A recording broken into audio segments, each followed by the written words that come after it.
All right, guys, it's time for the Next Level Guy Show, a men's interview, interest, and improvement-focused podcast featuring interviews with the greats from all industries to help you better your life. Each week, a new episode features an interview with one of the greats, covering all aspects of their story, from life hacks to tips and protocols that have allowed them to live life on the next level. We then highlight concrete action steps that you can use to improve your life. And now, your host, Ian Dawson Mackay.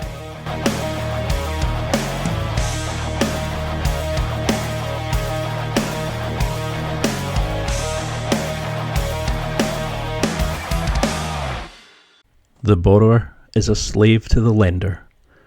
If you owe someone money, you're not fully free. And that's a quote from today's guest, George Kamel. But what if your credit score obsession, your plans to buy now and pay later, and lifestyle creep are actually what's keeping you broke and held back in today's society? What if everything you've been told about money, credit scores, student loans, and even buying your dream home was a lie? George Kamel used to be broke, stressed, and buried in debt. But today, he's a millionaire helping millions break free from the financial traps that our modern society celebrates. In this episode, he reveals the truth about money that no one else is telling you, about how to reclaim your financial freedom one step at a time. Meet today's guest, George Kamel. He's a debt ditcher, mindset flipper, and financial freedom fighter. He was once buried in $40,000 of debt, and he was living paycheck to paycheck, which I'm sure many of us can relate to. George discovered the Ramsey plan, however, and he paid off everything in 18 months and transformed himself into a net worth millionaire by his mid-30s. He's now on a mission to help others break free from the myths that keep them broke, like the obsession with credit scores, lifestyle creep, and even worse, having a normal amount of debt. Through his book, Breaking Free from Broke, and his wildly popular podcast and YouTube channel, George empowers everyday people to take back control of their money and their life. He's a national best-selling author of Breaking Free from Broke and a personal finance expert. Following Ramsey Solutions' proven money plan, George went from negative net worth to a millionaire in under 10 years. Since 2013, he has served on the Ramsey team. He's speaking across the country, co-hosting top-ranked Ramsey Network podcasts like Smart Money, Happy Hour, and The Ramsey Show. George has been featured on Fox News, Fox Business, and the Iced Coffee Hour, among many other networks. And on his YouTube channel, he educates and entertains, exposing the financial system designed to keep you broke. His goal is to help people, everyday people, spend less, save money, and avoid money traps so that they can live a life with more margin, options, and freedom. And now, let's get to the interview.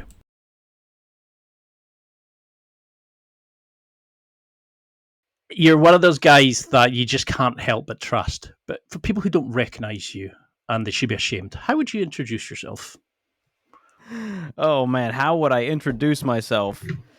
I would say I was the average George. I had immigrant parents and grew up falling for all the money traps that most people do. You know, some student loans, some credit cards, trying to build my credit score, trying to get, education and go to college to pursue the opportunity and the American dream. And I found myself frustrated, anxious, stressed out, depressed, going, this can't be it. Like sitting there with $40,000 in debt, going, this is it. I don't even make $40,000. How am I ever going to pay this off? Like, how am I going to buy a house and travel and do all the things I want to do?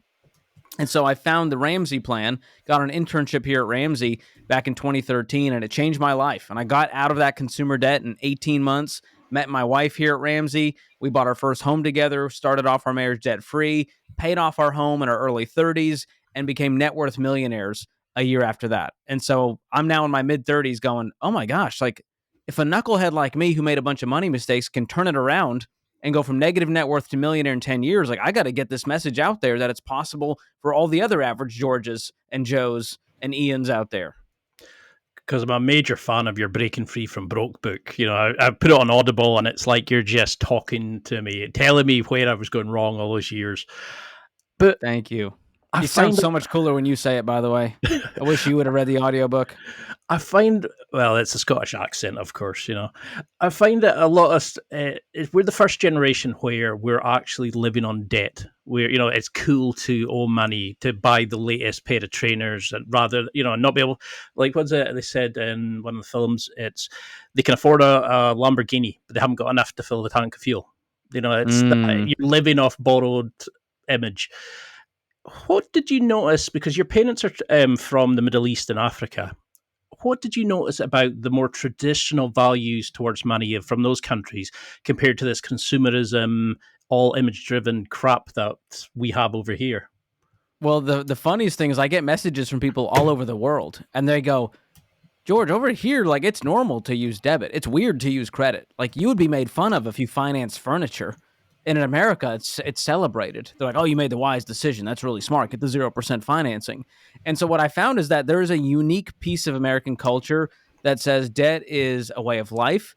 Debt is the path to wealth. Debt is normal. It's okay to have debt. Everyone has it. It's just part of your everyday breathing.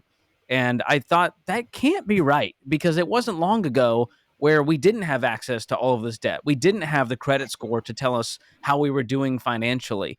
All of this was newer. Like, we're talking a few decades, everything shifted in America.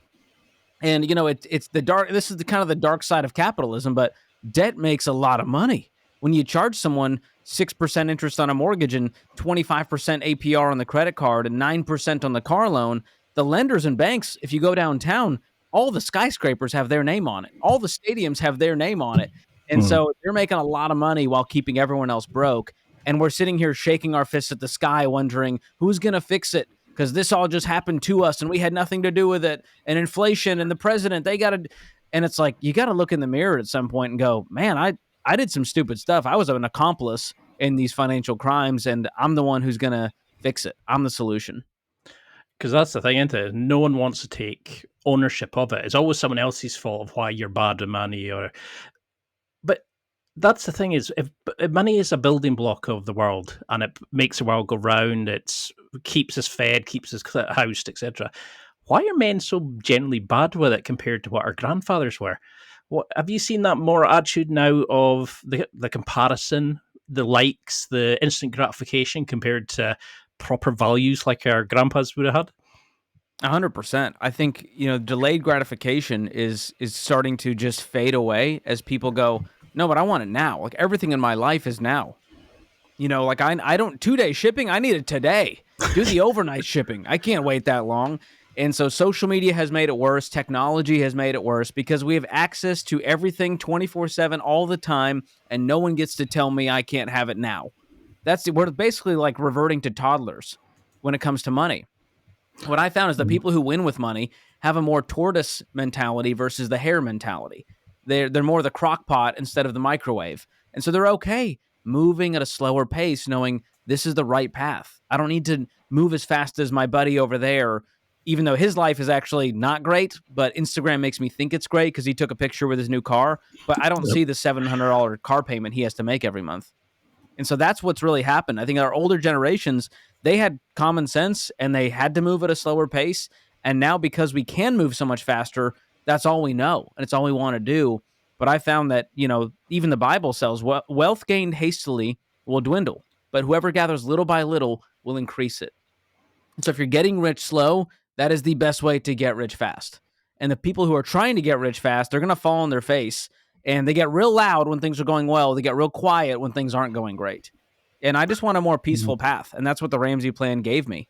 You just go, hey, don't owe people money. Have a bunch of money in the bank for emergencies and for a rainy day. Save up and pay cash for things you can actually afford in full and invest for the future. That's the crux of the Ramsey plan. And it's so controversial now because of how wayward our culture has gone. It's definitely something you see every day. It's like, here's the best product ever. Yeah, buy that car you need. And then you get the financial statement said it's supersonic speed with, here's your APR, da, da, da, da, da, and you look at the bottom of the screen, it's like APR is 32%. And you can see people going, yeah, I need a new car. And they've got a brand new one sitting out there. And how have you noticed our beliefs about money? Because we are dictated by society at the minute. But have you noticed that people either have a fixed or growth mentality with money? They believe they can change. They believe they're good with money or bad with money. How would you start even shaping somebody that they could be better with money? Well, a lot of it has to do with your past. I mean, that's what shapes you. So your childhood, the way you grew up with money, the money you didn't have growing up, the way your family handled money, the fights that your mom and dad had, the Mm, trauma that caused you to make certain decisions in life and go into debt. All of that factors into your mindset and mentality around money. And so what I found is we have to get to the root of what's causing it. And there's usually a fear around it. Maybe there's a scarcity mindset where you go, oh my gosh, I'll never have enough, and therefore I'll never be wealthy. So therefore I'll just leverage my life to have it now because I'll probably never really afford it. And if I can just mm, afford the payment, I'll be okay for now. And that has backfired for so many Americans who are living paycheck to paycheck now because yeah, what they thought they could afford is crushing them. And so when it comes to mindset, what's interesting on the flip side is we did a study of over 10,000 millionaires, the largest study ever done of net worth millionaires. And we asked an interesting question. Um, do you believe you control your financial destiny? And 97% of millionaires said, I believe that I control my financial destiny, that I have a lot of effect over what happens when it comes to my money. And the average person, we found that it was around 60%. And so that's a huge gap. But the people who actually created wealth believe they had control over it. And so that's a piece where people go, man, the world is going the way it's going. Inflation is crazy. The housing market's crazy. I'll never get ahead. And so if you believe that, what are you going to do? You're going to do nothing. You're going to make your minimum payments, keep accumulating some more payments here and there, and just hope to God that you can afford it for the rest of your life. And the people who win with money, who believe that they can actually build wealth, they go, life's too short to send payments to lenders for the next 30 years. I'm going to get out of this debt and stay out of debt so that I have more control over what happens with my money. No lender is going to tell me what to do. And so that's the biggest shift in mentality, is simply believing that you have control over your financial destiny, that you have agency over it. because I was just thinking just now, friends like you when you were saying that, who were like, "Oh yeah, I never save. What's the point of saving? What's the point of budgeting?" So You they'll go can't and save your buy, way to wealth. Oh boy. Yeah, it's like Eeyore, it's their spirit animal. and it doesn't matter how much money they make on any job, they're always spending even more. It's almost like a license, or they can't just be happy with where they currently are. And I Oh, that think discontentment is real. And you're right. It leads to something called lifestyle creep, where the more you make, the more you spend. And the more you go, well, I can absorb another payment here. Let me go into debt a little more, get a nicer car. And you're right. It's the reason why people feel like it's never enough. They always go, well, now I need to make 150,000. I thought when I made 100,000, I would be crushing it, and it's not enough. And I go, well, let's look at your financial life. Oh, it's filled with debt payments. No wonder you feel like you're strapped. that And you bought way too much house before you could really afford it. No wonder you're strapped. Your mortgage is 65% of your take home pay. And so it's a math problem, but a lot of people just they gotta keep up, and it's what's killing us. We gotta just move slower and run our own race. but is it, if you look, because we always blame the shadow figure, the deep state, the whoever the bogeyman is at the minute. Do we focus rightly on the financial giants and say they're bamboozling us with how they're wording their documentation? They're not explaining it properly. Or is it the problem on the schools that we know about trigonometry and things like that, but we don't know about interest, debt, what it means to pay something in installments and APR and things like that? Where does the blame lie, do you think? And what would you want kids to learn going forward? That's a great question. I think it's a mix of a few things, and if you have less of it, the worse it gets. So financial literacy is a big part. Do I understand the basics of how money works, how debt works, how interest works, how compound growth works? And that's a huge part. And we're working on that with our high school curriculum. We are now in 48% of high schools in the US teaching kids about how to budget, how to save up and pay cash, the dangers of student loans and car payments, and how it hurts them Mm. financially in their adult life. And then on the other side, you have a lot of predatory financial institutions and companies and lenders who want you to not read the fine print. They want you to go, I don't even know what the interest, I didn't know how the debt worked if I didn't pay it back, and what's going to happen and what a repo is. And all of that coming together is the perfect storm. A lack of financial literacy mixed with a bunch of predatory companies that want to go after your wallet. That is the scariest place to be. And so then what is the best option? How do you get out of that? Well, number one, get the financial literacy. Read a book like Breaking Free from Broke that I wrote. And then on top of that, understand that these companies are out to get you. And so here's what I do. I don't play with snakes because eventually you're going to get bit. And so I don't try to game the system. Instead, I just said, I'm going to buck the system. What if I just didn't have a credit score at all and I just paid cash for things? And I found that my life got so much simpler, so much more peaceful, and that all of the lies that were floating around from society, misguided guidance counselors and parents going, oh, you need to get a credit score. As soon as you're 18, get a bunch of credit cards to build your credit score so you can get more debt. That's essentially what they're saying. And that I think is the gateway drug, especially in America today, is the credit score. We've put it on such a pedestal that parents are adding their kids as authorized users on their credit card so that their kids can build a credit history so that when they're 18, they can borrow money at better terms and rates. And I'm going, this is really the path that we're setting up for our kids, to just get ensnared into the lender's trap at an early age when their prefrontal cortex isn't even developed. Because that's what causes it, right? You get a credit score and you get a credit card and you go, well, debt's okay now. I'll take on a student loan. I'll take on a car payment. I'll get a mortgage because my parents said renting is a waste of money. And all this has led to us feeling like we'll never get ahead, and that inflation and the boogeyman and the deep state and the politicians are the problem. And I'm going, if that's where you're looking for your solution, you are going to die miserable, waiting and waiting and waiting for someone to change your life. Because that's what I love about your book, is you actually teach people how to fix it, but do it in a nice way. You take them through the baby steps. You take them through the A, B, C, D, E, F, and how to start. Because a lot of us sit just now, I've heard friends say, I'll just get a payday loan. What's the APR? Oh, gosh, not the payday loan. And they have no idea what the APR is. I've had somebody say 100% on those payday loans. Well, I've had somebody say to me, "Oh, I'll just go bankrupt. That'll solve all my credits." And you're just like, shaking your head. But do you believe it? Ramit Sethi. Oh yeah. Do you believe in his approach that we spend too long on saving the pennies, stopping drinking the lattes? That's the advice we get from traditional figures, whereas you're actually telling the truth of how to reshape our finances, how to know the truth, how to fix it. And we don't ask for the raise. We don't restructure our credit card debts for a more manageable payments. We don't do the big hits. We would focus on the little things to feel involved, but they don't really shift it either way.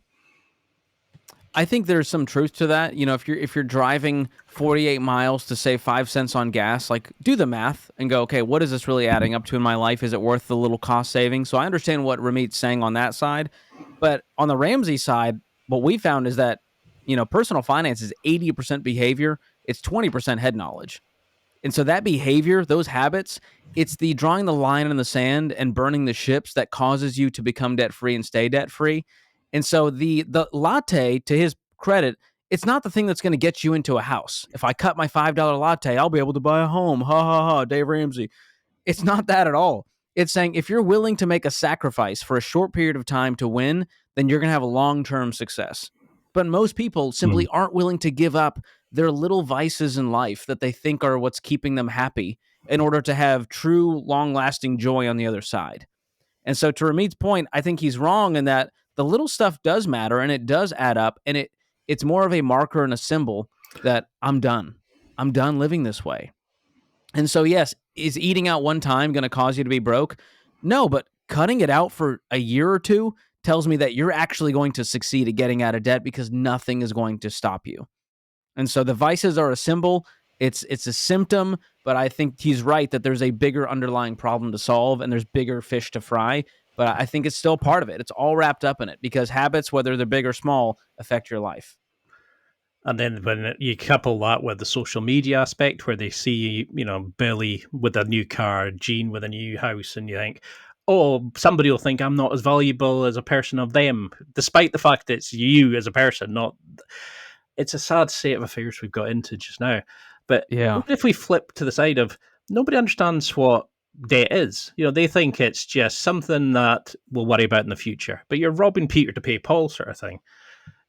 How do we even start understanding debt, like if we're making a purchase? And how do we use like the debt snowball versus the debt avalanche approach? Because you mentioned these in your books, and it's such common sense. And you outline it beautifully. But everybody thinks, no, budget. I'll buy my lunch. I'll take my lunch to work. That'll save me the £50,000 car I've just bought. Mm. We don't seem to be able to understand big purchases versus our small habits, but then we don't understand how to actually start approaching debt. So could you talk a little bit? It's a very waffled way of saying. Could you explain about debt and what it really means? Sure.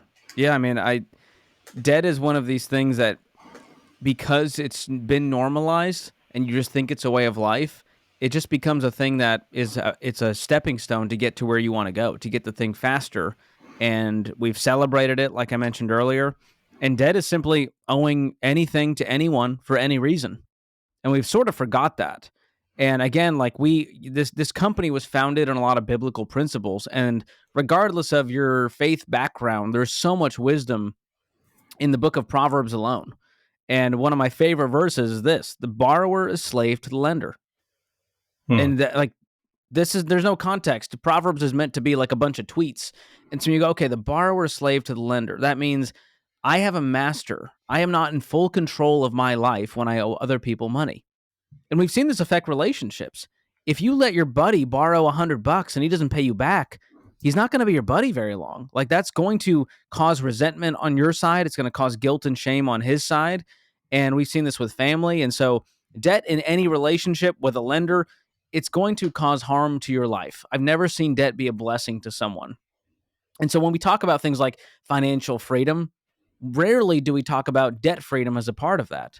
We just think, well, if we can just make enough money with passive income and a business, then we're going to be okay and afford our payments on the fancy stuff that we really couldn't afford and propping up our lifestyle artificially. So that's what debt does. And then psychologically, the studies show that when you use someone else's money and you get to pay it back later, you treat it differently than if it was your own money, especially if it was cold, hard cash. That adds a lot of pain and friction to your life when you feel that cash leave your hand. Instead, we go, tap to pay with the credit card. I get my card back and I get my stuff. Psychologically, you felt no pain.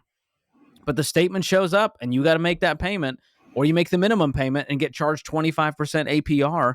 And so people don't feel the pain immediately. They just feel it in a very just sort of numbing way for the rest of their life, where they go, this can't be it. Like, my life, I've got to be made for more than just paying the bills and making rent and living paycheck to paycheck.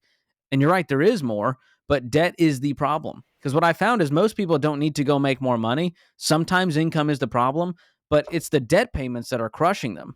And when life was going great, they could afford it. And the calls we get on the Ramsey show is when life happened and they lost the job, their income got cut in half, a spouse went to stay home, and now these payments that were once manageable are unmanageable.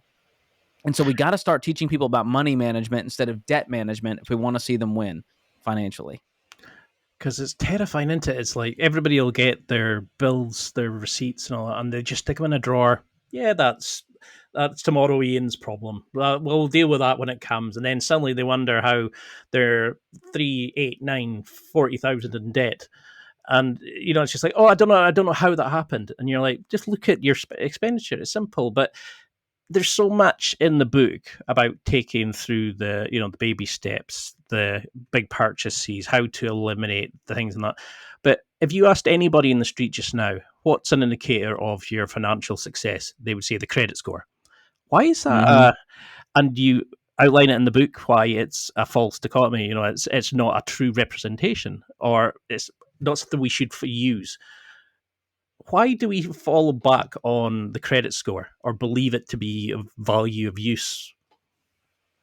Well, the credit score, it wasn't developed very long ago. I mean, we're talking about like the 90s when this started to become a thing. And the reason was they wanted an easier way to know if someone was a reputable borrower.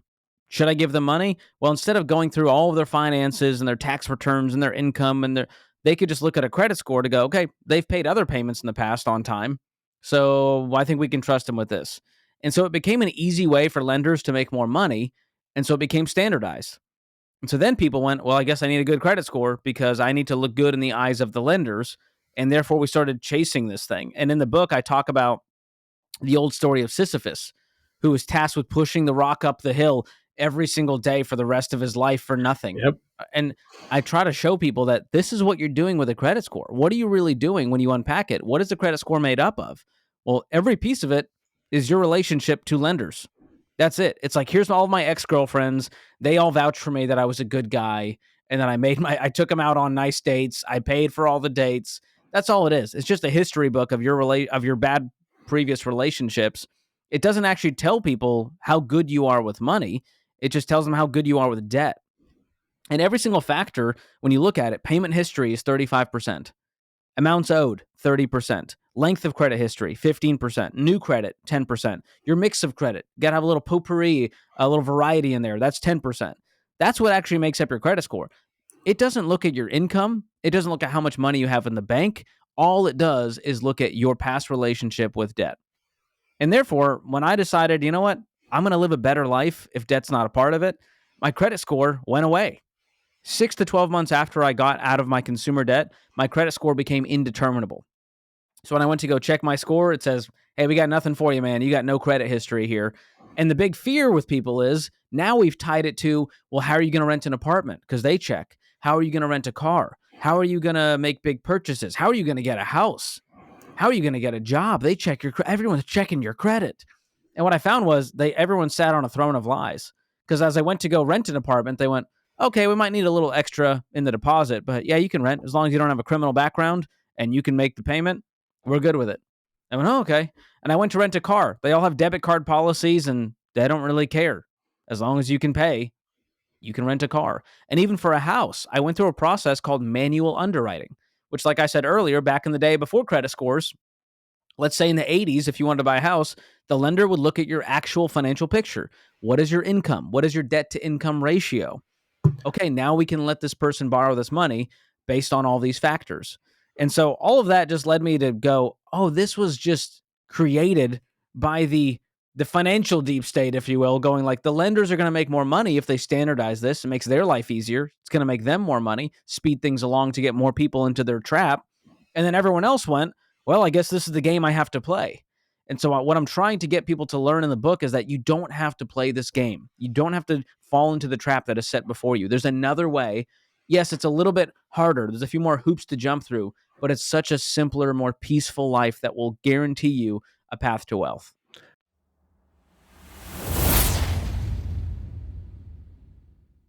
It's time for a quick break. There are millions of potential products to buy, so how do you know which ones are worth your hard-earned money? Simple. You go to nextlevelguy.com/affiliates and explore those that will transform and improve your life.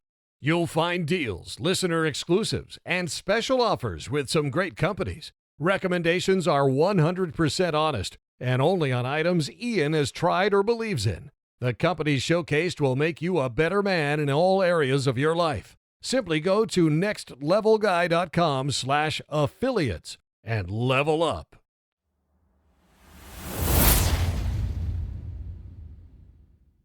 Because it is a great read, but it's like a favourite uncle standing beside you and saying, just because everybody's done this, you don't need to do this. You know, this is the lie that we get told. You can actually stay out of debt, afford that big purchase later, and here's how you can do this. And you break down a lot of the stigmas, a lot of the misconstrued beliefs about money. But what did you find about your own journey from broke to potential billionaire? How did you find... So kind, thank you. You know, what did you find about that is the kind of like, if you were sitting down with the younger George now, what would you say to him about your attitudes of money then versus now? Well, the reasons I went into debt were, you know, they're paved with good intentions, right? When I was going to school, well, I was like, I don't have $40,000 sitting around, and my parents didn't either, but we could access loans. And so I went, okay, I guess this is what I have to do. And everyone says I'll just be able to pay off the loans. I'll get a great job since I'll have a college degree. And so I would tell young George, don't fall for the trap. Don't believe that a piece of paper is the key to your financial success in life. You are the key to your financial success. The guy in the mirror, not the piece of paper that you paid $40,000 for. And so I truly believe I'd be where I am today, if not further along faster, if I had not gone into that student loan debt. If I hadn't swiped those credit cards to try to up my score. And if we're going to be honest, to buy things that I wanted that I could not pay cash for at the time. And so all of that kind of that instant gratification really stunted my financial growth. And so that's what people don't realize. And I wish I could tell every person who's out there, younger or older, hey, the longer you sit in this maze, the more stunted your growth is going to be, and the more guilt, shame, regret, frustration, anger you're going to have toward your past and toward your future. It's going to look bleaker because now you have less time on your side. And time really is the greatest asset that we have. And that's why I love teaching the younger folks, especially because I'm going, man, you are 25. If you get this stuff now and you do this for 40 years, you're going to be a multi millionaire. Because I hear the calls from people in their 50s, 60s, even 70s going, I didn't save a dime, and Social Security is $1,400 a month, and my bills are $3,000, and I don't know how I'm going to eat next week. And that doesn't have to be you. Like with the power of compound growth and debt freedom, there's no reason that anyone can't retire a millionaire in America today. Because it's terrifying, isn't it, when you see a lot. I read somewhere in like the UK, something like 45% admitted they didn't have any savings at all. No pension, no personal savings at all. Not Yeah, even up that's to about the stat here. £1,000. 4 out of 10 in the U.S., zero in savings. It's horrific. And you think people have worked their whole life and from paycheck to paycheck, raised families, and then suddenly went, oh, when you actually stop and look to the future rather than what's happening next week and that. But how do we actually come to stock of where we are and be completely honest about all debts, all loans, credit card?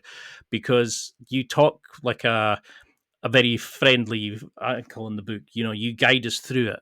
But could you explain to somebody listening who's maybe panicking about their money situation how they can actually come to true terms with their true level of debt? Well, I'm going to just say this. It's my favorite place for someone to be is ready for a change, where they're going, all right, I'm listening, man. I'm ready for a change. Because otherwise, you're throwing all this advice on rocky soil because they're not ready. They don't feel enough pain in their life to where they're ready to make that change. And so when people say, hey, man, I'm struggling, tell me what to do, I'm ready, I get real excited because I know that they're actually going to do this stuff.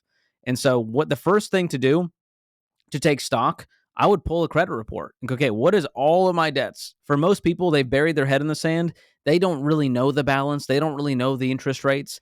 They're just trying to keep up with payments and trying to get to next month. The second thing to do, quit borrowing money.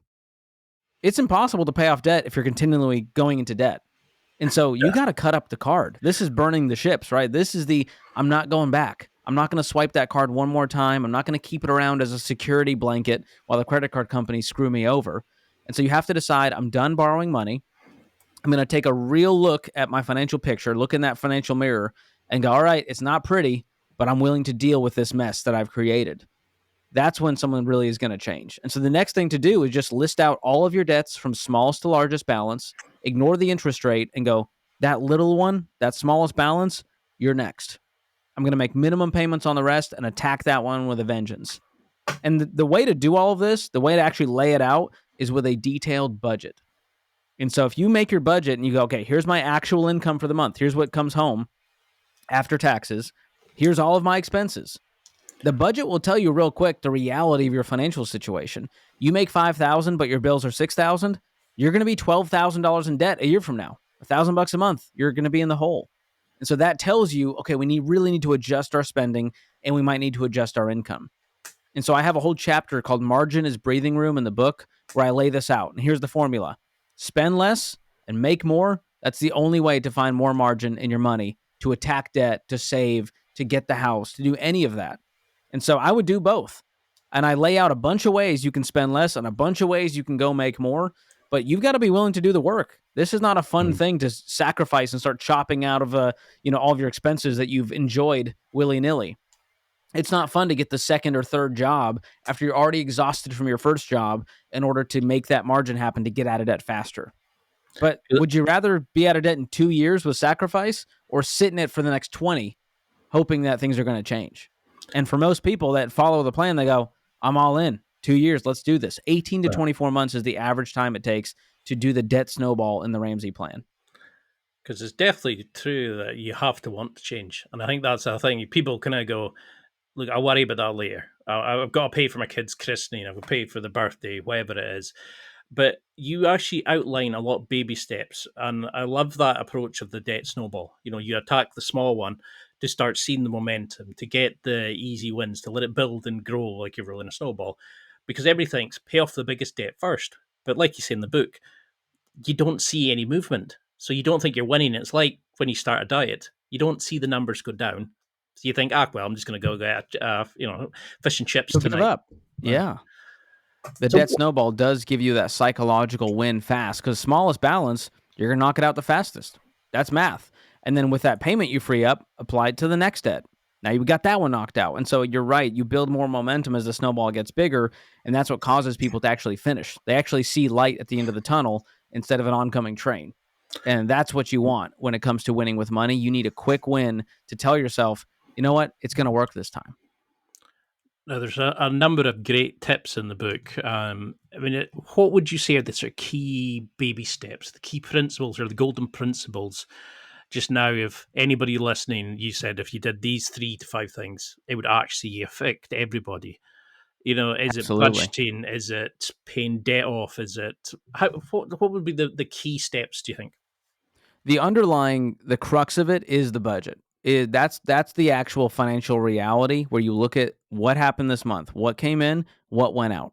Imagine you were running a business. You were in charge of running the financials for a business. And you went, here was the revenue that we made. Here's all the expenses that went out. And your job is to make sure that you didn't spend more than you actually made. And most people, they don't see it like that. They just go, well, I made this much and here's what I needed to spend. And hopefully, fingers crossed, I don't overdraft my bank account. So what the budget does is it gives you a plan. You go, okay, here's the reality. I made 5,000. I got to spend 3,000 so that I have 2,000 to roll into the debt.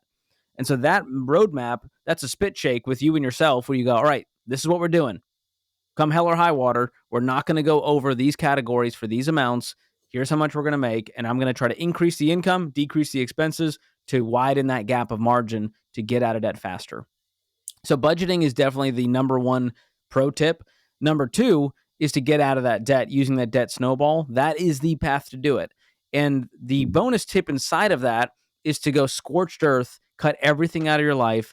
Don't eat out. Don't invest into your 401, your whatever retirement plan you guys have, wherever you're listening. You got to go, I'm all in. Every single dime that I can free up is going to go toward my debt. And again, those that little habits that we talked about with Ramit going, hey, just forget about the latte, focus on the bigger stuff. Well, listen, the latte plus the subscription plus this plus that, all of that adds up to $100 a month. And $100 may not sound like a lot of money, but it's going to get you out of debt a month faster. And Yep. that's that level of just aggressiveness to go, I can beat that. I can beat that. That really helps you mature financially and emotionally. So that's that's the other piece is getting out of debt on top of doing the budget. Well, that's what I love in the book. You're not saying, "Oh, you're pathetic if you stop doing this. Don't.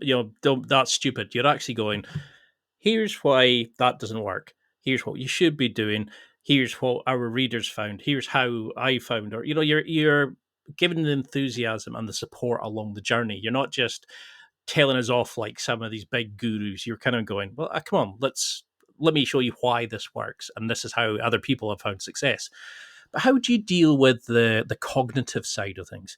Because you'll have people who are stressed, anxiety.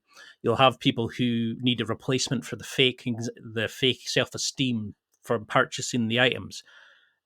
What can we do to those people who are going, but I need this new perfume to show off to my friends. I need this new car. How do we replace that while we're dealing with the financial? How can we fix the emotional as well as the financial? Yeah, that's a big part of it. And that's some of the hardest work to create some boundaries.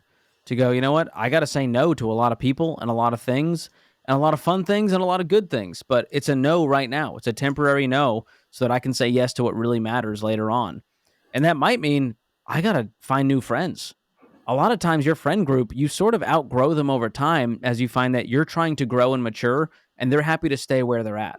And that doesn't mean they're bad people. They could be super fun to hang out with. They could be a great friend.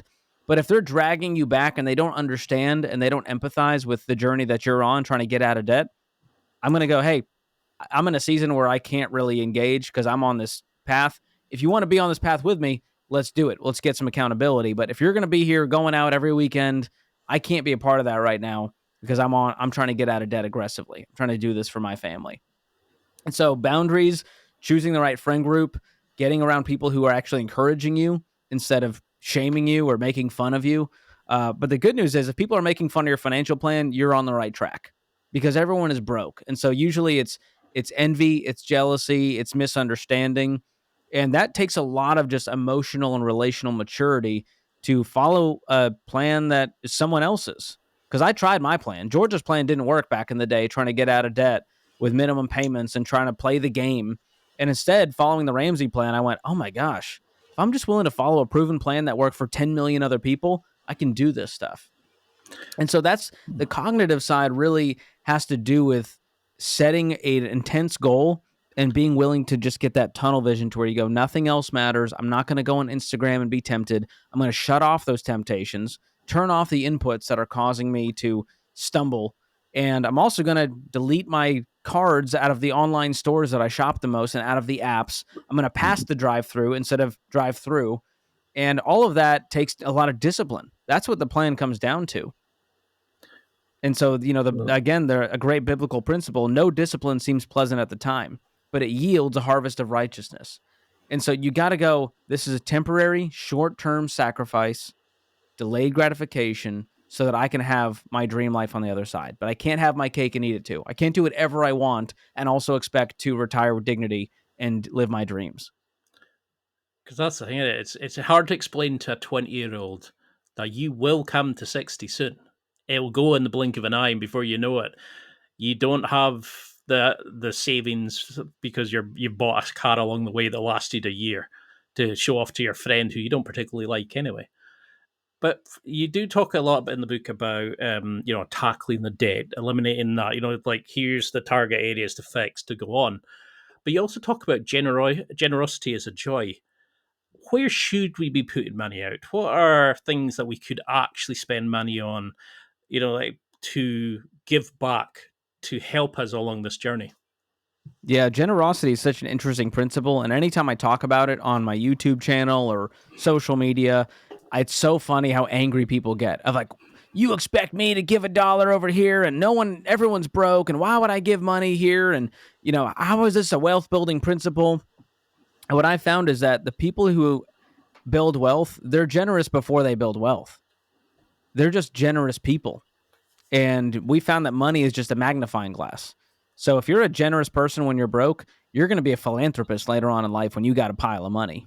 And if you're a stingy person while you're broke, you're just going to be a stingy rich person. And so money doesn't actually define you. It just makes you more of who you are. And we're all attracted to generous people. And the byproduct is generous people tend to succeed. They tend to build wealth. They tend to have an abundance mentality. So they don't see it as a finite pie where if I give them a slice of my money, I'm going to have less money. They see it as lighting someone else's candle.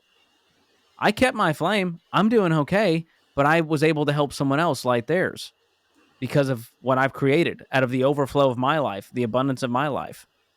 And so generosity is a really interesting financial principle that most people aren't talking about outside of Ramsey, but it's a really good thing to create a habit of giving because it actually is the most fun you can have. Science has proven this, that giving money actually produces dopamine in the brain. It will light up those receptors to go, man, that felt really good to give instead of just to get. And you find that when you buy something, the joy you get from buying a thing is so ephemeral. It's just like, it's gone in the blink of an eye. You went, oh, now it's just sitting in the closet with tags on it. Felt good in the moment for retail therapy, and then it just fizzles out. Whereas giving, man, you can go back to that memory 1,000 times over and remember the look on their face, the tears in their eyes when you gave that money. And so there's a piece of this that is, it's inherently part of money. There's only 3 things you can do with it. Give it, save it, and spend it. And spending is fine. There's nothing wrong with spending money, enjoy some things, enjoy experiences. Saving is great. Yes, let's invest and save. But if we do too much of one and we don't give, we're going to get a flat tire in our life. And we're going to feel a little bit purposeless. And so that generosity piece, it unlocks something within us and it helps us stay balanced for the rest of our life and helps us remind ourselves why we're building wealth. It's not for us. We're planting trees for shade that we may never see. I love it. I mean, that's why I keep recommending this book to people, because it's one of those books that actually says you don't need to be bad with money. You don't need to just accept that, oh, you'll never have savings. No matter your position just now, you can follow your journey and go from, like you did, broke to a millionaire. And it's difficult to imagine that just now, but you explain it in by step analysis of how to do this. Here's where to start. Here's how to tackle. But what is the order of importance? I'm assuming debt's number one, but what about an emergency 6 month plan, then investments, then saving money? How do we balance? Because everybody said you got to have your emergency day fund, your rainy day fund, but you've also got to invest, but you've also got to pay off your debt, but you've also got to build up your credit score. You've also got to build da da da da da. How do we know what's the order of importance? Yeah, the Ramsey baby steps are laid out in a very simple way, and baby steps 1 through 3 are done in order, one at a time.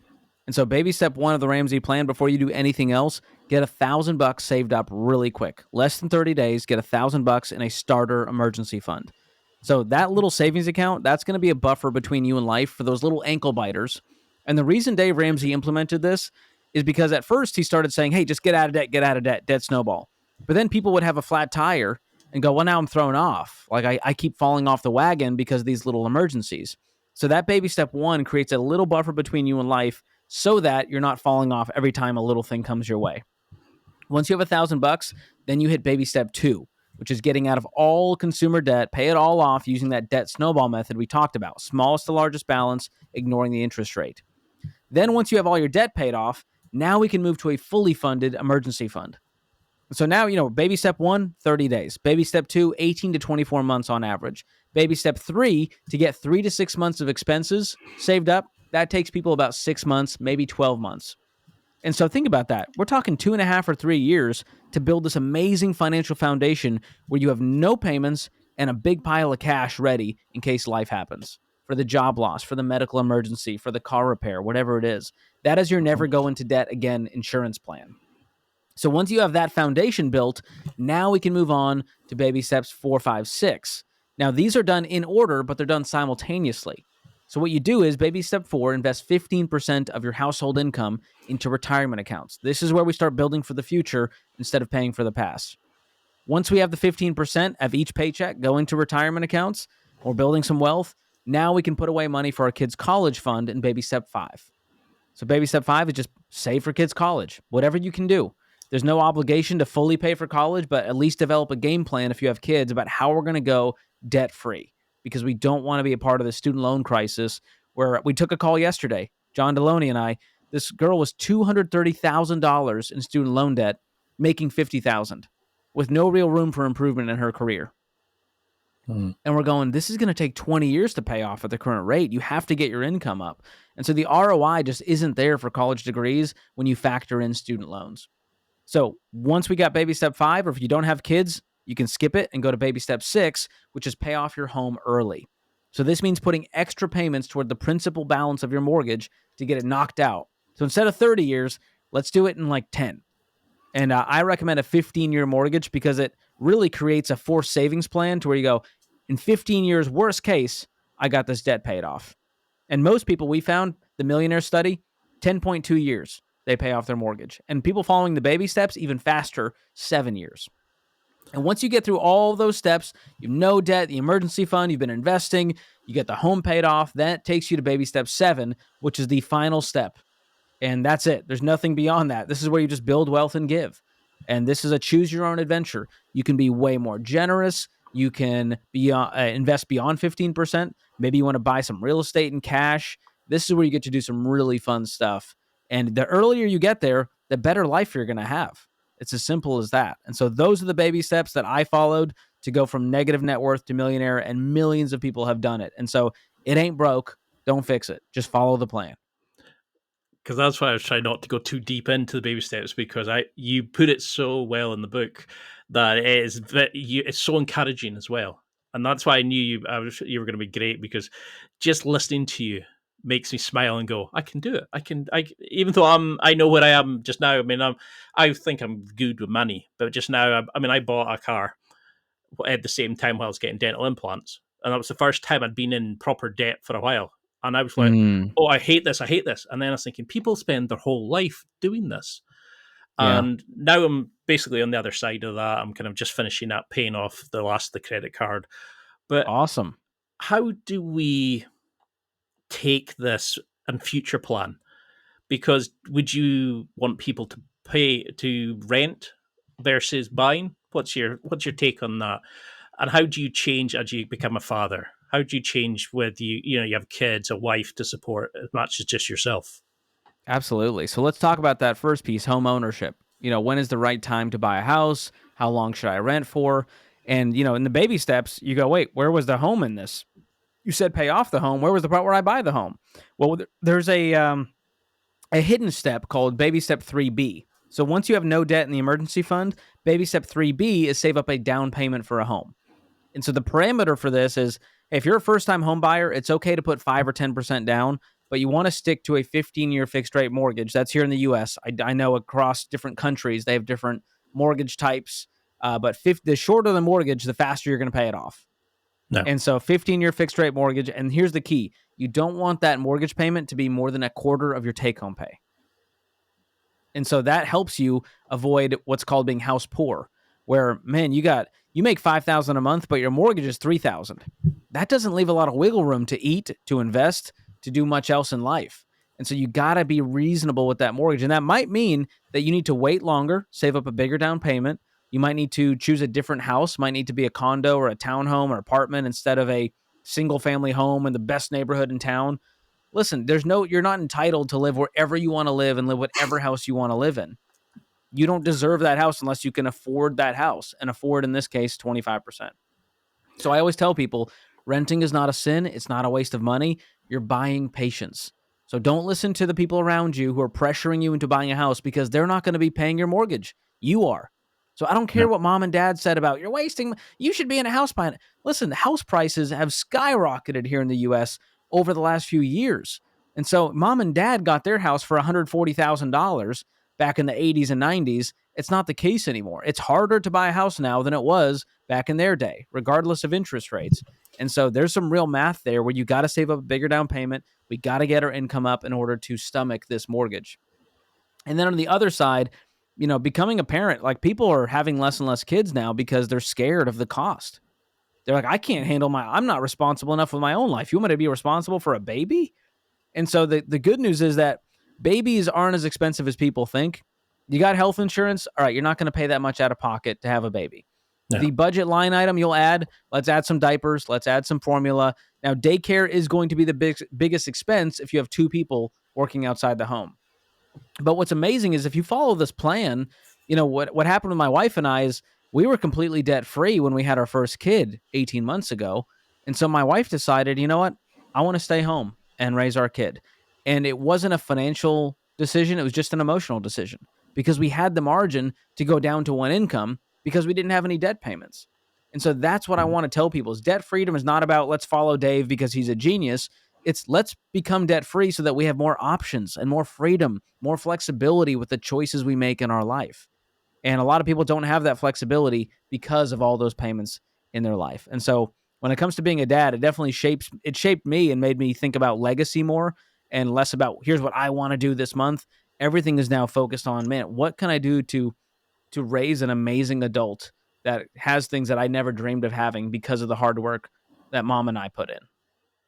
It's definitely true, isn't it? It gives you that option to live a life that you want, not the life that you're given. I mean, just now I'm just had my mortgage go from about 475 a month, 475 to, I think it was 616 for a 2 year fixed rate mortgage, or 635 for 5 years. And I was going through forum after forum saying, is 2 year or 5 year better? What's the best thing to do? And people are like, do you want to change it in 2 years with the extra stress? What happens if this goes up? And you could feel people's blood pressure going up and up and up. And these are decisions we're not taught.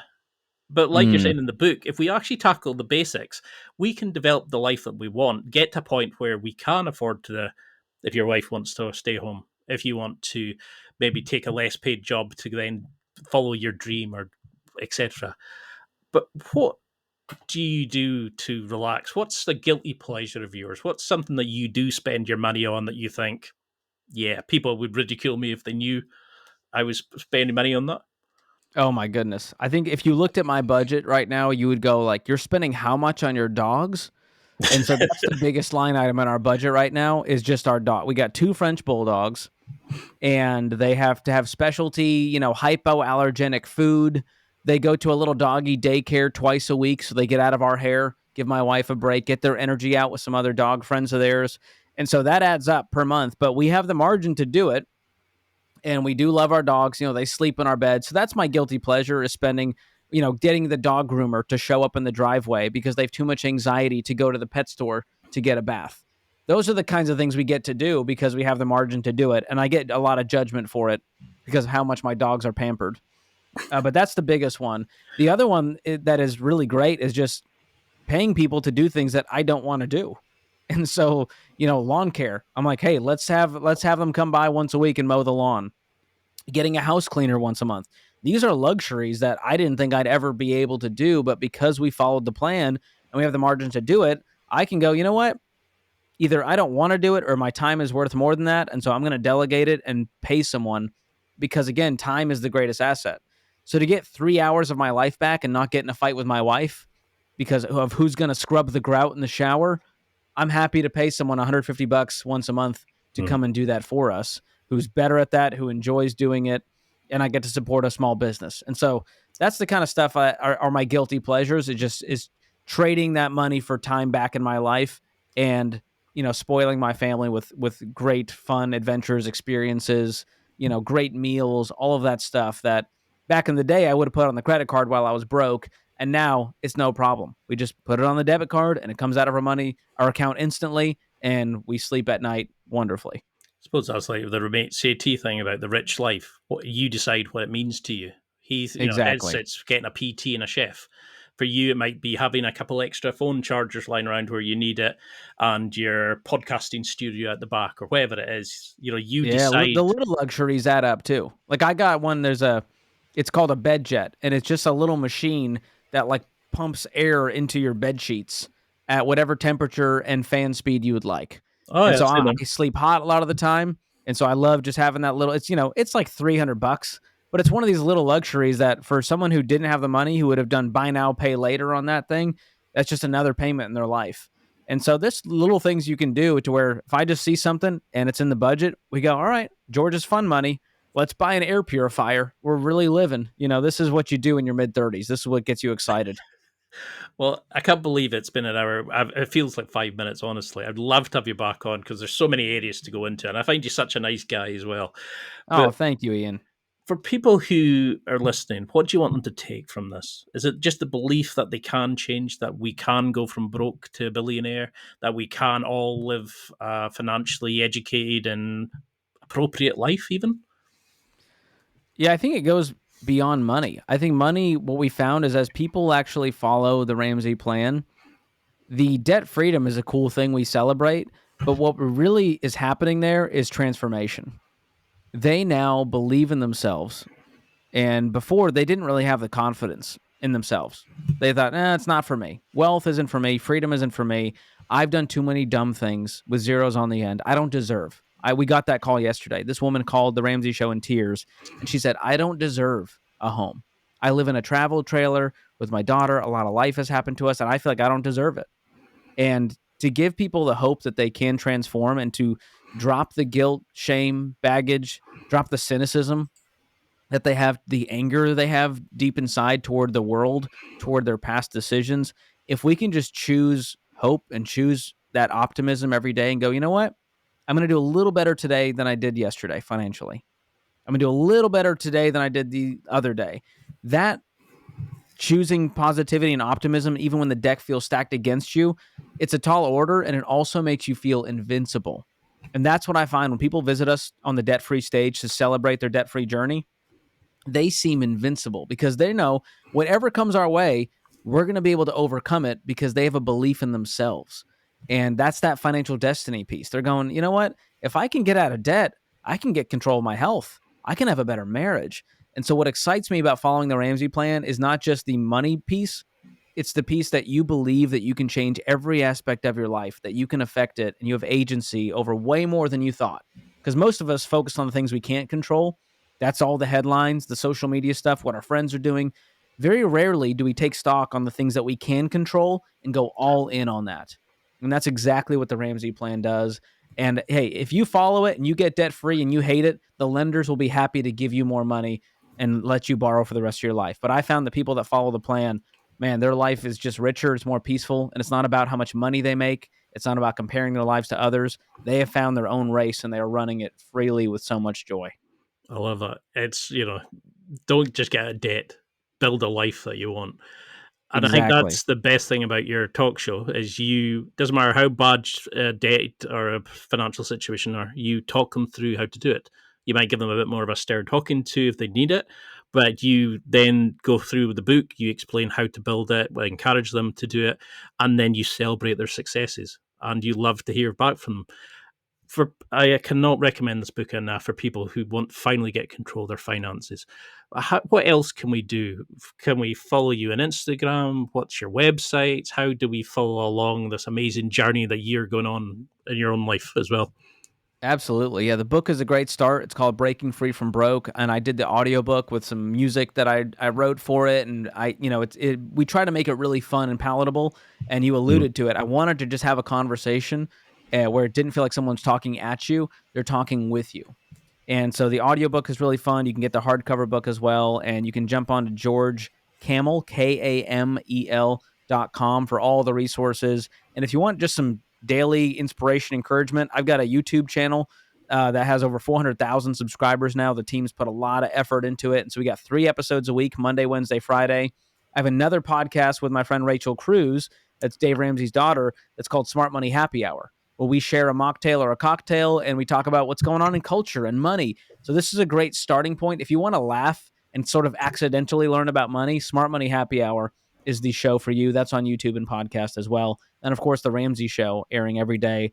I'm jumping in there as a co-host a few times a week. I'll be on this afternoon. So if you ever have questions, I'd love to hear from your listeners. They can call the Ramsey Show live from 1 to 4 p.m. Central Time here stateside, and we'll be happy to help them out. Or send me a DM on Instagram at George Kamel. Would love to hear from your listeners if they enjoyed this.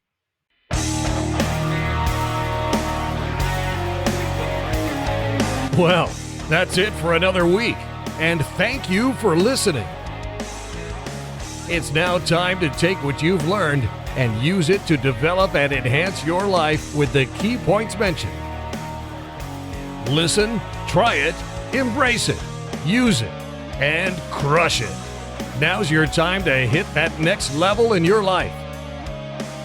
If you liked this episode, then please leave a comment on the show notes or a review of the show on your podcast platform. Everything helps evolve the show.